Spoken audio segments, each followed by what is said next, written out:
So the question of how new technologies like artificial intelligence or social networking and how it's affecting education is a really interesting one.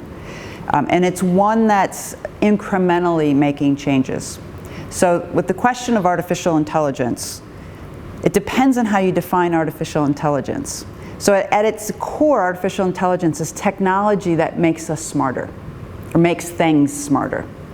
So when you think about Google, or Netflix, or GPS, those are all forms of artificial intelligence. They've all made their way into the classroom.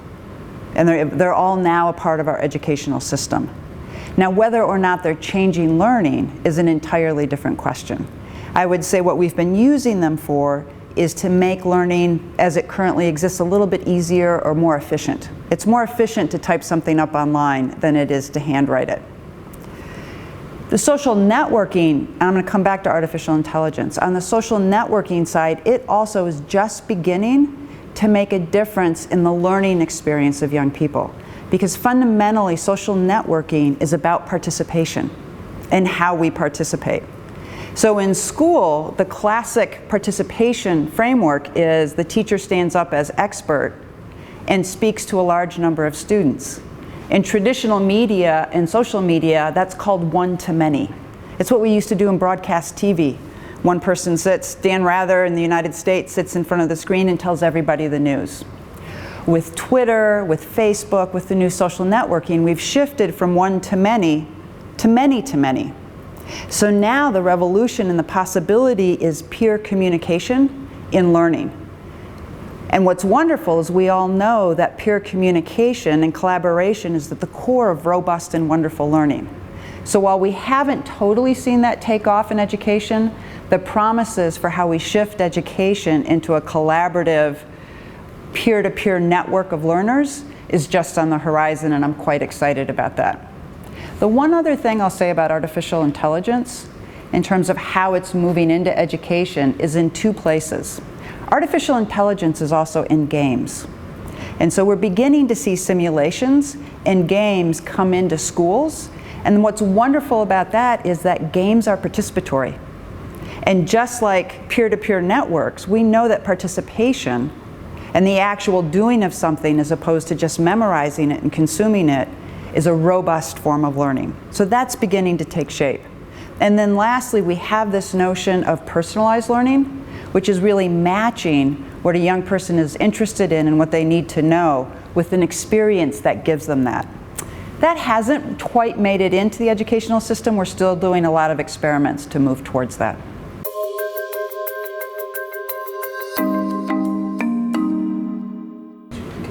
I think in the future of education, the role of the teacher is going to change dramatically. Right now, we have a very traditional notion of teaching and learning, and it's still sort of a long ago philosopher named John Locke used to talk about learning as actually pouring information into the learner's head. Our schools are still very much organized with the teacher standing up front as expert and pouring knowledge in. As we shift into learning is doing and much more participatory, teachers are going to be able to move from being that all-knowing expert, which they no longer need to be with the technologies that we have, to being an advocate and a mentor, and making sure and helping guide our young people on paths towards building more competency. So a lot of people worry that as we move towards automation and technology, that we're going to lose the role of the teacher, and that we'll need fewer teachers. I fundamentally believe that in the future, as we personalize learning and are able to work with individual students, we're actually going to need more teachers rather than fewer. It's a common refrain in education reform to say the problem is the teacher, and that the problem we have to solve is getting teachers to move into the 21st century and take on new forms of learning. I actually somewhat disagree with that. I think if you spent time with a teacher and you spent time really understanding their day-to-day lives, we have given them an almost impossible task. Right? We have made teachers responsible for almost every part of a young child's life, and at least in the United States, but in other places, we hold them accountable for everything that that young person then produces. So teachers have to be heroic in order to actually manage the learning that needs to take place for a young person. And so in the future, I think if we can provide and change what that infrastructure is where teaching happens, and also bring in more adults to support in what teaching and learning looks like, I think that teachers will welcome change with open arms. But right now, we've put them in an almost impossible position in terms of what they have to maintain, and then ask them to be the innovators for us. And it's quite frankly an impossible task. So first we have to change the context of teaching and learning, and then we can ask teachers to be on the path and journey with us.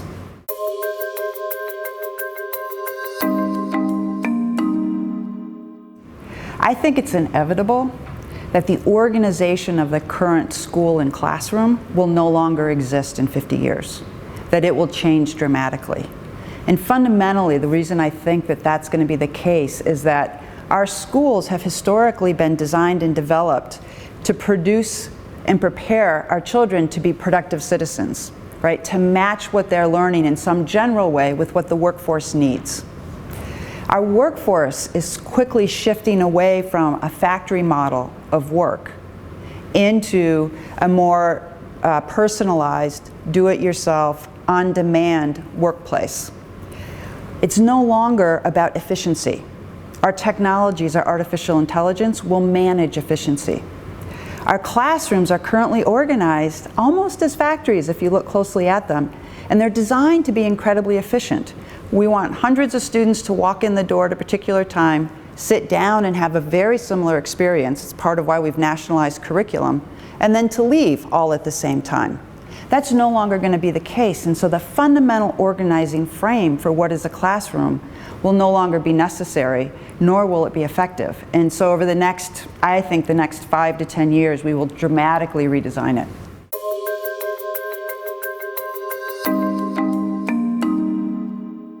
I think the next paradigm for education will be one of connectedness. And there are two kinds of connectedness in the world today, particularly for learning, that I think are absolutely critical. And one is related to the individual or the personal in terms of what learning is, and the other is related to how our institutions are organized. So first, what we've learned from all of the research, if we put it most simply, the most robust learning happens when, for the learner, 3 things are connected. The thing that that learner is most interested and cares about getting better at. We can call that a passion, but it really is, what are we interested in getting better at? Second, that interest is connected to a peer group that shares that same interest. That we have a community that we belong to that wants to get better at something with us. And the third is that the thing that we want to get better at is connected to the real world. That as I get better and build more skills and competency, I as the learner know that I can have an impact in the world, whether that's in my community or in a job or in a variety of places. Those 3 things have to be connected for the learner for real robust learning to happen. So that's one kind of connectedness that I think will frame how we organize learning, or what we call pedagogy, which is the engagement in the learning experience. Second thing is, as we've been working on these notions of learning, it's become enormously apparent and painful that those 3 things happen in different institutions. Schools have they sort of give you knowledge and information, where my peer group and my interest lies in the informal space, and then work is someplace in another place. And so the institutional connectedness that's going to happen in the future is that those 3 things seamlessly come together. But they're coming together for a particular purpose, which is to ensure robust learning.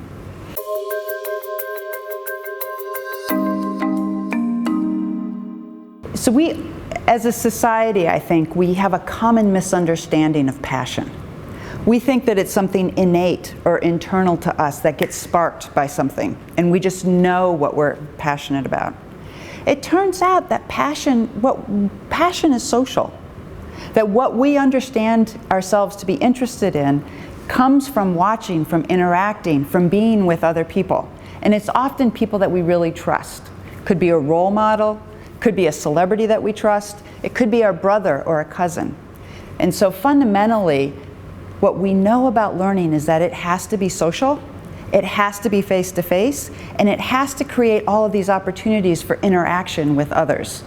And so that's a little bit of, right now, in the innovation and education space, we're a little bit overexcited about online learning and about machines teaching us. Really what we want is for technology to augment, to help us. But fundamentally, learning will always be between people and in community contexts. And that's where we'll understand our passions.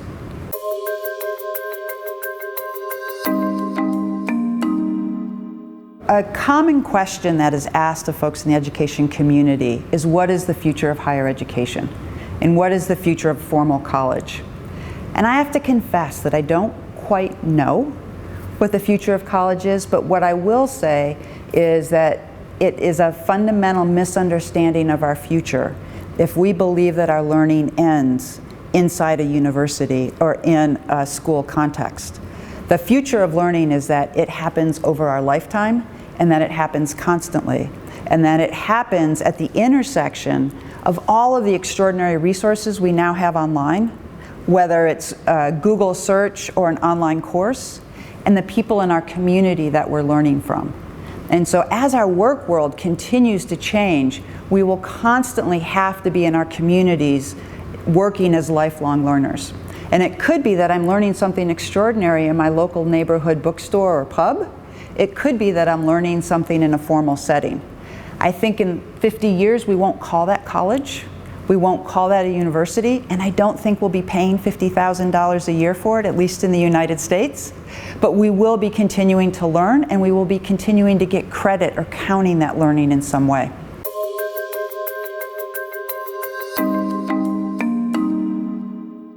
So I think using a diploma as a measure for hiring for companies right now is an incredible pain point. So for example, I went to college, and I went to a very nice college more than 20 years ago.